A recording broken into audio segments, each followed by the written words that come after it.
ಬಾಯಲ್ಲಿಟ್ಟರೆ ಕರಗುತ್ತೆ, ಅಷ್ಟು ರುಚಿಯಾಗಿರುತ್ತೆ ಈ ನೈವೇದ್ಯ. ನಮಸ್ಕಾರ ಎಲ್ರಿಗೂ. ತುಂಬ ಸಿಂಪಲ್ಲಾಗಿ ತುಂಬಾ ರುಚಿಯಾಗಿ ಗೋಧಿ ಹಿಟ್ಟಿನ ಹಲ್ವಾ ಮಾಡೋದು ಹೇಗೆ ಅಂತ ತೋರಿಸ್ತಾ ಇದ್ದೀನಿ. 1 ಕಪ್ಪು ಗೋಧಿ ಹಿಟ್ಟಿಗೆ ಅರ್ಧ ಕಪ್ಪು ತುಪ್ಪನ ತಗೊಂಡಿದ್ದೀನಿ.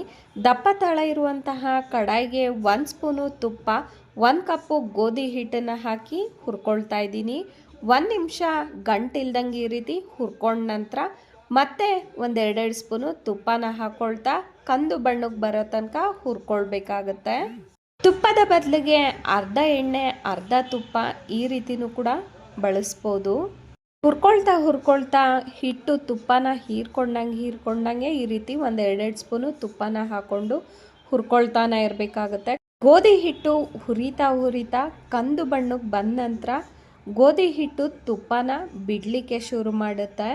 ಗೋಧಿ ಹಿಟ್ಟು ಕಂದು ಬಣ್ಣಕ್ಕೆ ಬಂದ ನಂತರ 1.5 ಕಪ್ಪಷ್ಟು ನೀರನ್ನು ಕುದಿಲಿಕ್ಕೆ ಇಟ್ಕೊಳ್ತಾ ಇದ್ದೀನಿ. ಈ ರೀತಿ ಕಂದು ಬಣ್ಣಕ್ಕೆ ಹುರ್ಕೊಂಡ ನಂತರ ನಾನಿಲ್ಲಿ 20 ಬಾದಾಮಿನ ಸಣ್ಣಗೆ ಹೆಚ್ಚಿ ಹಾಕ್ಕೊಂಡು ಮತ್ತೆ 1-2 ನಿಮಿಷ ಚೆನ್ನಾಗಿ ಹುರ್ಕೊಳ್ತಾ ಇದ್ದೀನಿ. ಇನ್ನೊಂದು ಕಡೆ ನೀರು ಕೂಡ ಕುದೀತಾ ಇದೆ. ನಿಧಾನವಾಗಿ ಕೈಯಾಡ್ಕೊಳ್ತಾ ಕುದೀತಾ ಇರೋ ನೀರನ್ನು ಹಾಕ್ಕೊಳ್ಳೋಣ. ಈ ರೀತಿ ನಿಧಾನವಾಗಿ ಕೈಯಾಡ್ಕೊಳ್ಳೋಣ. ತುಪ್ಪನ ಚೆನ್ನಾಗಿ ಹಾಕೋದ್ರಿಂದ ಸ್ವಲ್ಪನೂ ಕೂಡ ಗಂಟಾಗೋದಿಲ್ಲ. ಹಿಟ್ಟು ನೀರನ್ನು ಚೆನ್ನಾಗಿ ಹೀರ್ಕೊಂಡ ನಂತರ ನಾನು 1.5 ಕಪ್ಪು ಬೆಲ್ಲದ ಪುಡಿನ ಹಾಕೊಳ್ತಾ ಇದ್ದೀನಿ. ಬೆಲ್ಲ ಕರಗೋ ತನಕ ಚೆನ್ನಾಗಿ ಕೈಯಾಡ್ಕೊಳ್ಳೋಣ. ಮಿಕ್ಕಿರುವಂತಹ 1 ಸ್ಪೂನ್ ತುಪ್ಪನೂ ಕೂಡ ಹಾಕಿ ಚೆನ್ನಾಗಿ ಮಿಕ್ಸ್ ಮಾಡ್ಕೊಳ್ತಾ ಇದ್ದೀನಿ. ತುಂಬಾ ಸಿಂಪಲ್ಲಾಗಿ ರುಚಿಯಾಗಿ ಬಹಳ ಕಮ್ಮಿ ಪದಾರ್ಥಗಳಲ್ಲಿ ಮಾಡುವಂತಹ ಗೋಧಿ ಹಿಟ್ಟಿನ ಹಲ್ವಾ ರೆಡಿ.